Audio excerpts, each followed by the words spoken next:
Welcome back to NEAF. I'm here with Kevin Lagore from Skywatcher USA. It's been a while. Yes. I still don't have my little scope. Now I see that it's got four of them. Yeah, they're multiplied. multiplying. That's what happens when you throw Miracle Grow on things. There you go. And I see you have some new stuff here, the Heliostar 100. 3/4 of the booth is new this year.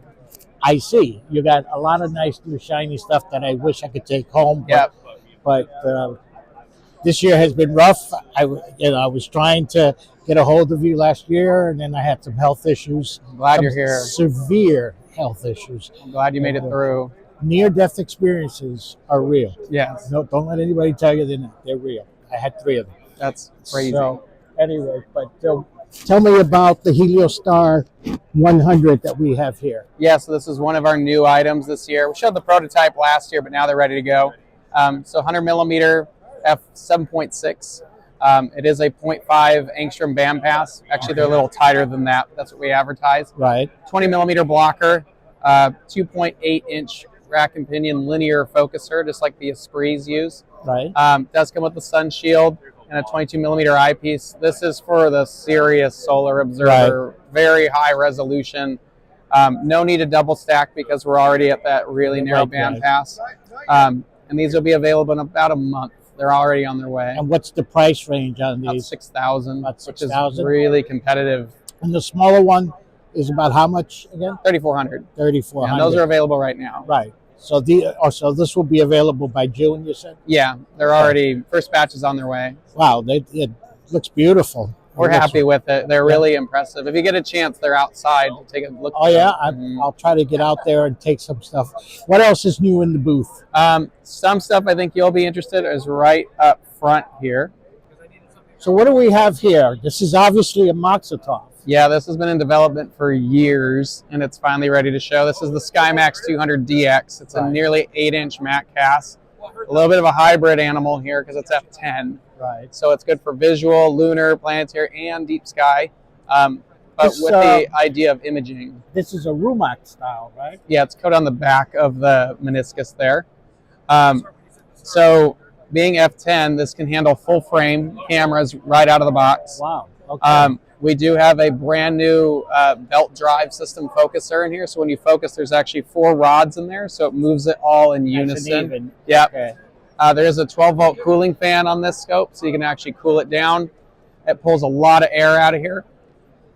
And like I said, it does handle full frame natively, but what's really unique for this is there's a 0.7x reducer available that handles full frame as well. So basically like a CAS, but with better correction. Exactly. Okay. And because we don't have the flatteners built in here, you can acclimate this thing faster, and you don't have to add fans because there is a fan in it. And what size is the focuser in the back? It'll handle 2 inch. 2 inch. But the opening in the rear is much larger. Much larger. Okay. And then these are going to be going for probably 2,000. We don't have it finalized yet. Once we get back, we'll have time because we were rushing to get this guy to the show. So. Okay. And now the mount. Yeah. So the mount is new as well. So this is our new HEQ5R. Wow, it looks beefier. It is beefier. This is going to be really good for the beginners looking for a serious mount without having to drop a fortune. Right. So these are 1,700. Okay. 33-pound payload capacity. We got the DV saddle, has belt drive in it, Wi-Fi, and it has cable management built into the saddles. That's nice.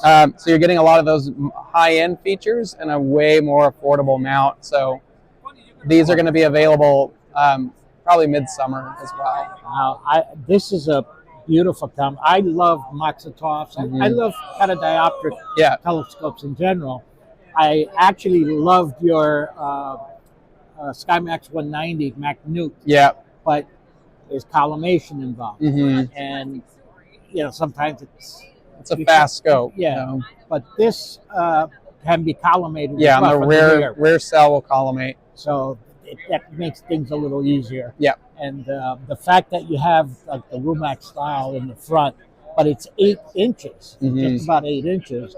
I haven't found. This is the largest mass production Mac on the market right now. Because I remember that Intes Micro and Intes from Russia used to make scopes that They large, were big, so. and but they were like the prices were ridiculous. Yeah, and they're tanks. So. Yeah, they were very heavy. Yeah. But this looks manageable even by someone like me. Mm-hmm. And if you're talking that kind of price, it's much more affordable. Yeah.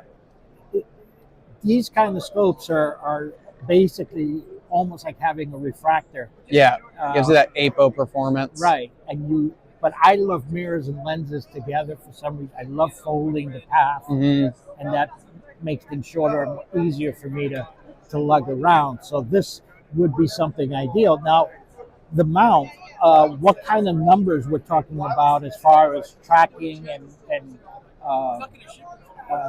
periodic error? We were guiding with this under 1.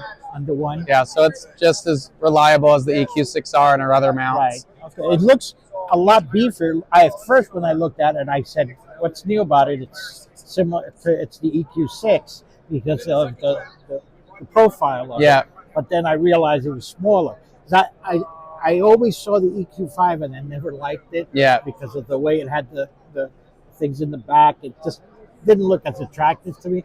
This one's been upgraded. So. I have an EQ6 AZ. Yeah.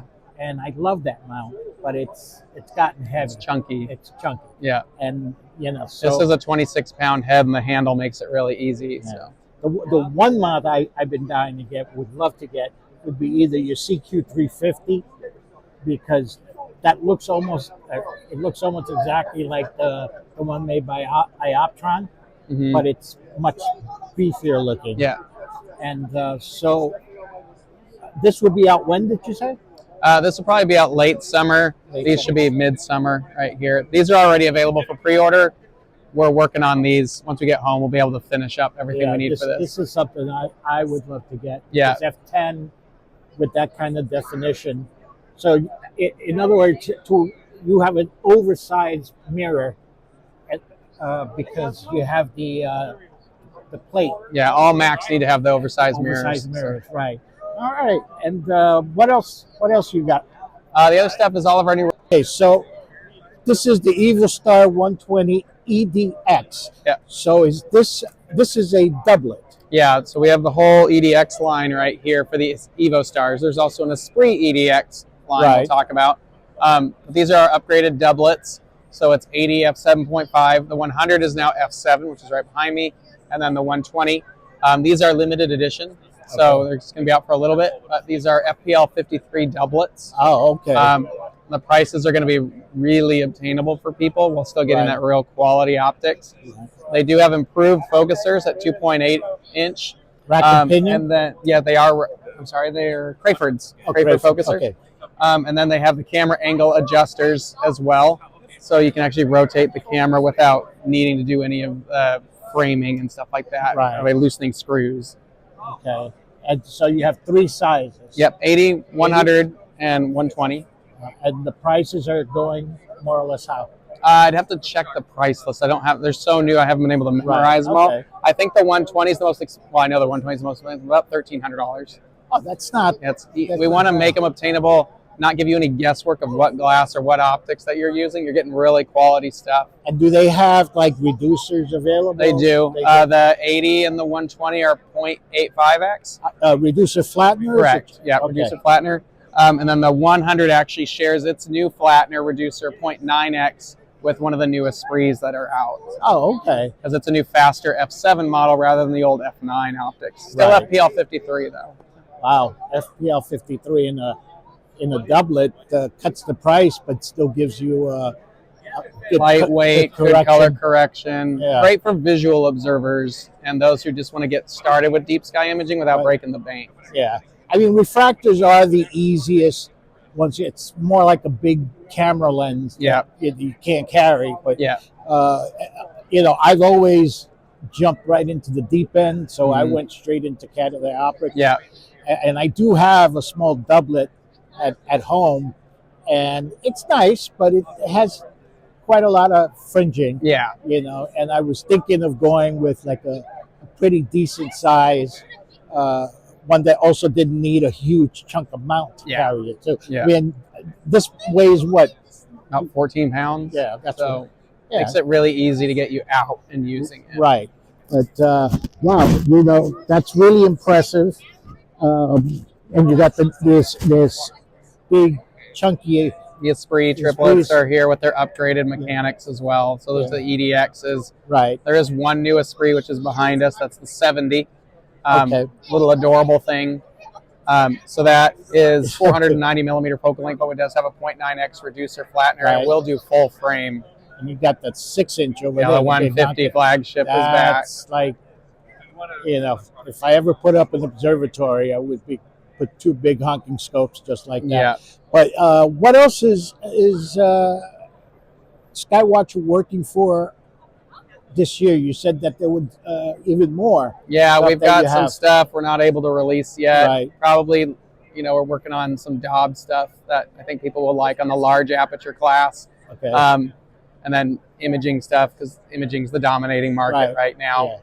Yeah. But there's a handful of things that hopefully you'll see by the end of the year. Okay. But we have to iron out everything, and there's so many new things here that it's already a lot to take in. Yeah. And how's the reef aquarium going? Oh, they're good. They're still there. Doing good? Yeah. Got a water box 60.2 and then the water box 130 still up and running. So. Okay, good. The full. Are they growing? They're doing their thing. The torches are getting all long and everything like that. Okay, good. That makes me jealous. I don't have an aquarium right now. Yeah. I don't have room for in my little apartment, but I wouldn't be able to do any kind of maintenance on it anyway. Yeah. But seeing a pretty, or maybe one day we could do a Zoom call and you could show off the reef. Because when you showed me on video last year, you didn't get the name completely, but you knew it had something to do with reef. So I appreciate the shout out. That was good. Of course. And like I said, I'm gonna pester you because I'm still looking and trying to decide whether I will pull the trigger on that little scope over there. Yeah. But now I see that Moxitoff and I'm like, oh, the MN is still something I like, but it might be a little too heavy for me. But that one looks. We do have one MN. It's in the observatory back here, so that's here. So. And the roll off right back here. Oh, that's so cool. I was telling him my son-in-law, if we could put that in his backyard and throw my scopes there, and then I just go back and forth. I don't have to worry about setting up. Yeah. But one can dream. One can dream. So Kevin, thank you again for taking the time, and I'll hopefully see you again next year. God willing. If I'm still breathing, and but it's a very impressive booth. Appreciate it. Thank you very much. Have a good show. All right. We'll see you later.